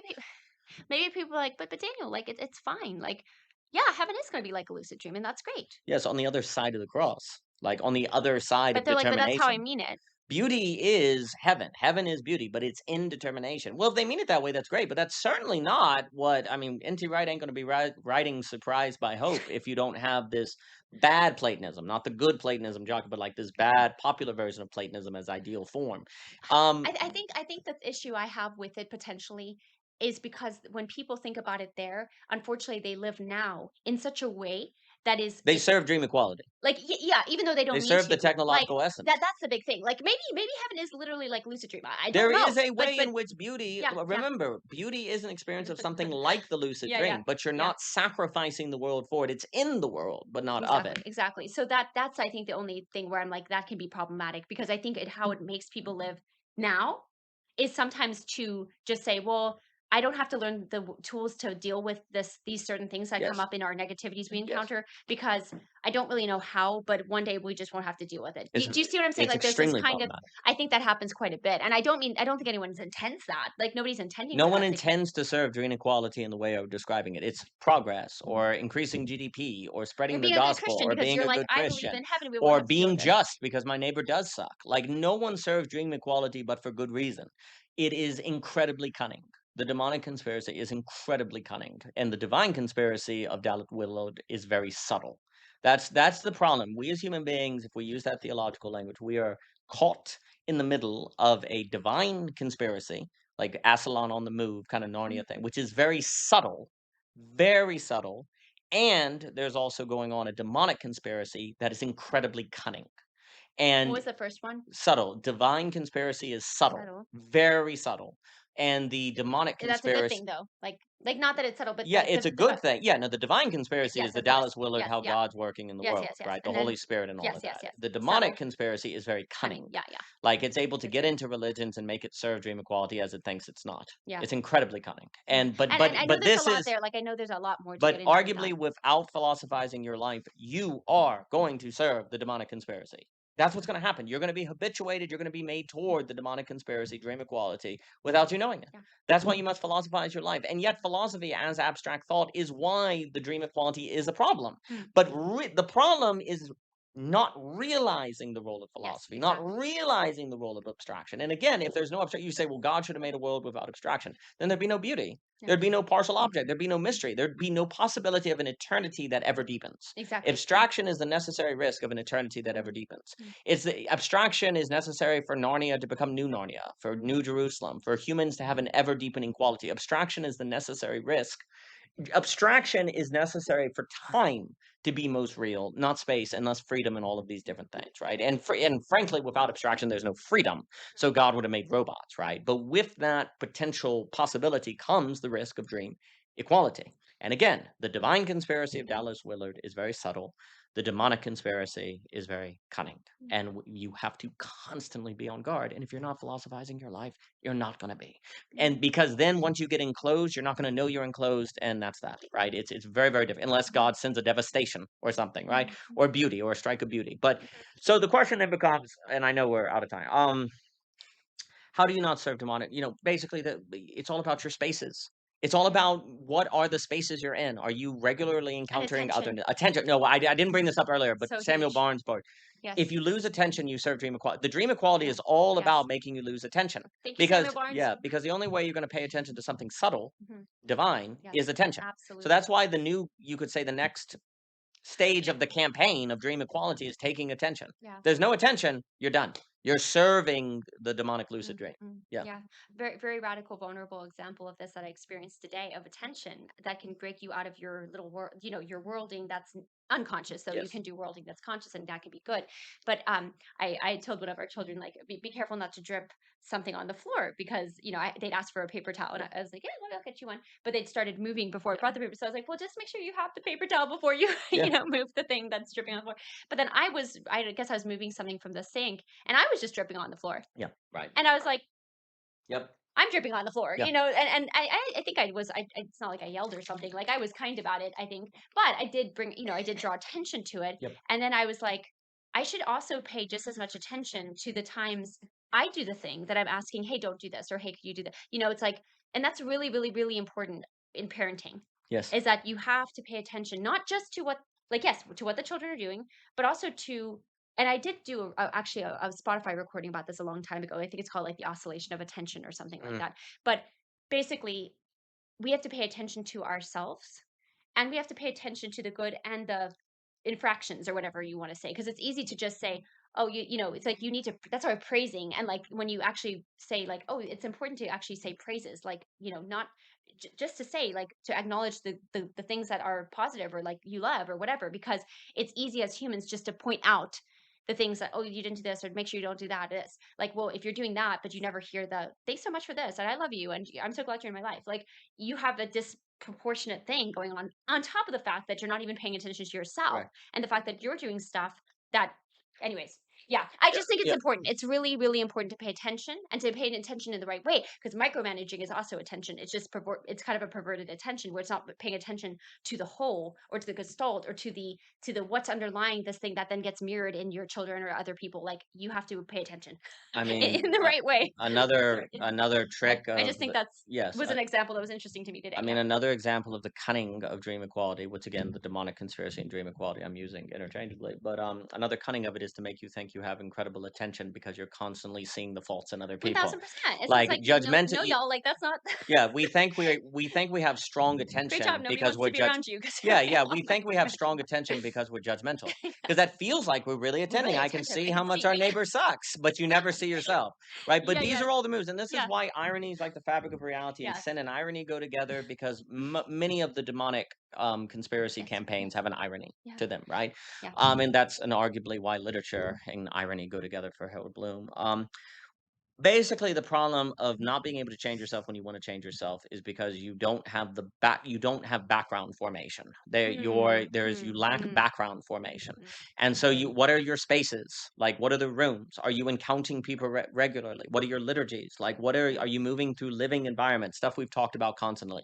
Now, I will just note as a little asterisk here, another way to tell the difference between the presence to kind of tell if the divine conspiracy is present is energy. We've talked Mm, about it all yeah, season. So following yeah, energy yeah. can be a sign if you're falling into the traps of the demonic campaign or not, Mhm, right? mhm, But basically, like the reason why the social coordination mechanism is the next book after the section on because belonging again, it's like book one within a volume that's strapped and it has 5,000 numbers or whatever. But like book, mhm, it's like the meta judgment book, I think is book three, then dream equality book four, and book five becomes the social coordination mechanism part one, is because then it's all about that is an environment that trains you to constantly encounter otherness, see otherness, hear other languages. You're constantly running into in your environment the mhm, reality of other people who are from different religions and different worldviews and different things, which is really important because because one of the problems is the only people you encounter are people like you, then even though they're other, they actually are not going to necessarily bring to your gr- forefront dream equality because they're mhm, like you, so they don't bring out difference. Like to not fall into the traps of dream mhm, equality, you have to mhm, be mhm, experiencing vivid difference. And if mhm, everyone around you is like you, that may mhm, not be sufficient, right? mhm, But it was arguably impossible for most of history to sufficiently encounter otherness without the internet, right? mhm, In the social coordination mechanism, right? Now you can, and you can coordinate meeting people and having conversation. You also need to get used to using language not as an equal sign.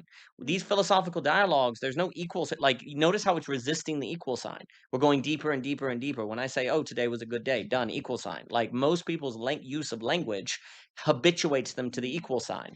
But in philosophical dialogue, you're orbiting. So it's not Orbiting. really an Yep. equal sign. And Yep. if language uniquely forms the subject, then philosophical language will form the subject against dream equality. And my argument now, and basically what I am suggesting here, and much more needs to be said, is that those kind of practices, if you're someone who feels like there's something in your life that's not changing, you want to change, those kind of practices would really help.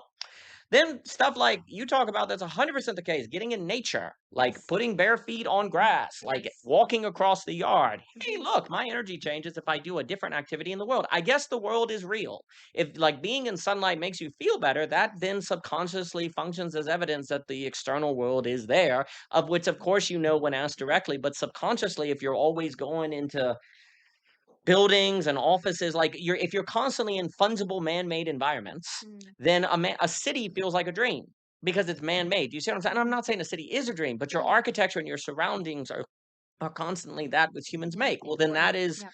pointing toward a dream, which is Mhm. man-made. There is something about technology, everything around you that is saying man-made. And of course, the great question of Christianity is New Jerusalem, city plus nature. So it's not Yeah. anti-technology, Exactly. but what would it? But there is something about nature that can help you really feel the external world is Mm. real. And there's also something about doing art, phenomenology, the artist that does that. There Mhm. is not like look for practice is a very large thing, and there's way more to say. Lots to Adding do on it. practices that train your background, your subconscious, to actually treat otherness as real is going to be a Mm. very, very, very big deal. Because if you're stuck in loops of self-destruction, then then there's something about you that doesn't believe an alternative is possible.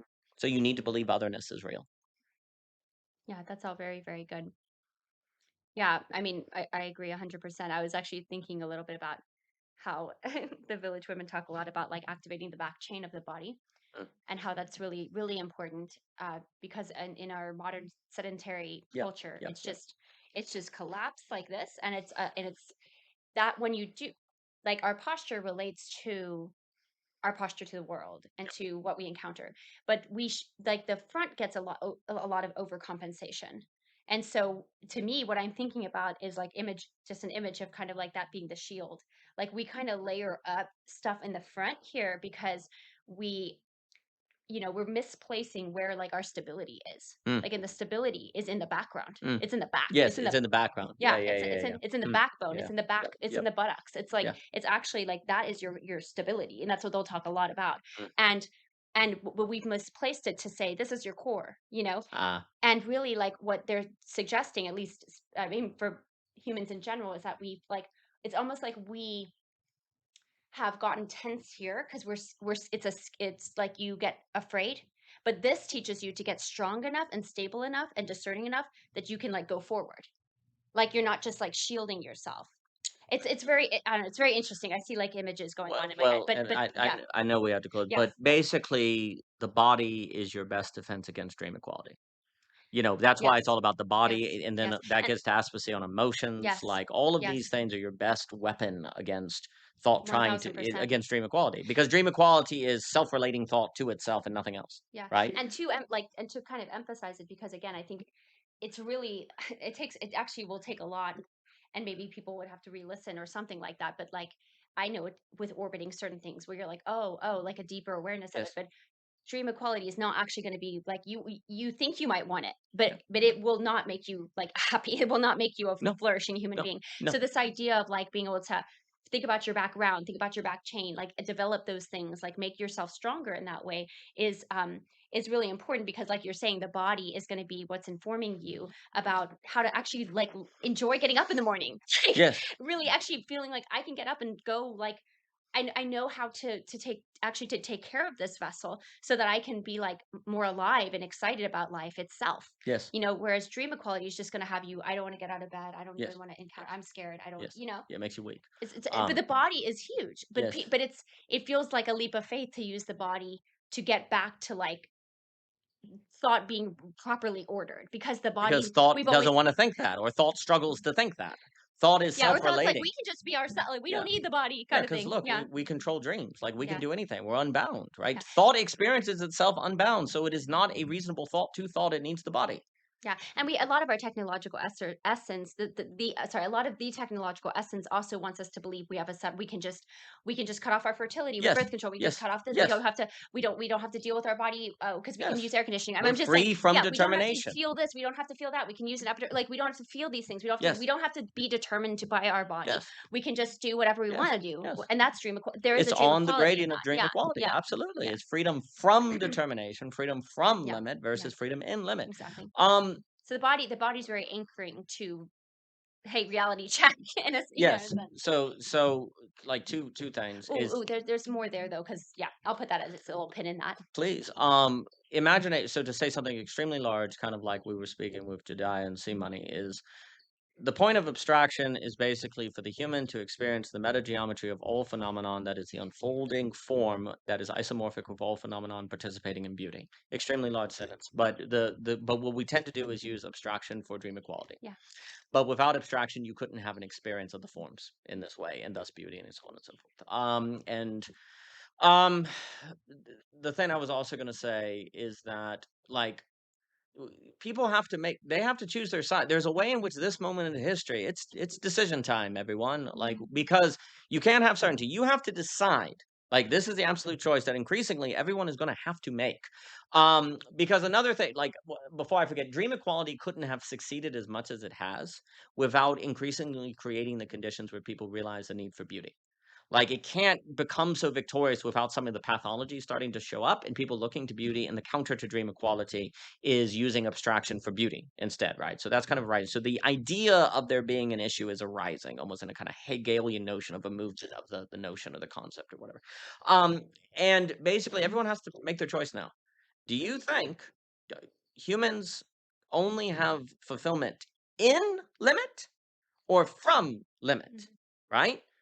Everyone has to make their decision now. Mhm. And there are people going to say, no, I think the freedom from limit in dream equality will work. They're going to, and people will make those decisions, but you have to make those decisions now. Yeah. Like you have to decide how you're going to be like, no, I need limit or not. Now, if you say you need limit, you're saying you need lack because there's something that's lacking, but lack is not nothing. That's an ever deepening relationship, right? So everyone has to make their choice now. And people make, you can argue basically when I'm talking about dream equality, that's transhumanism, many forms of transhumanism, the technological essence. So people are making their bets. Yep. Um, and um, and families will be shaped accordingly, and then Yeah. the collective subconscious will select. And basically, I think for the Christian, like in God choosing to have a body, God is Yes. saying, I am not a God of dream equality. Yes. That's huge. I'm not a God of dream That's equality. huge. I'm a God of beauty. Yes. I'm in limit. I'm in finitude. Incarnational. I'm Yeah. in actuality. Yeah. And therefore, like if you accept that, then there's something about the body that is Mhm. necessary for participation in the divine life. Mhm. And if you're not,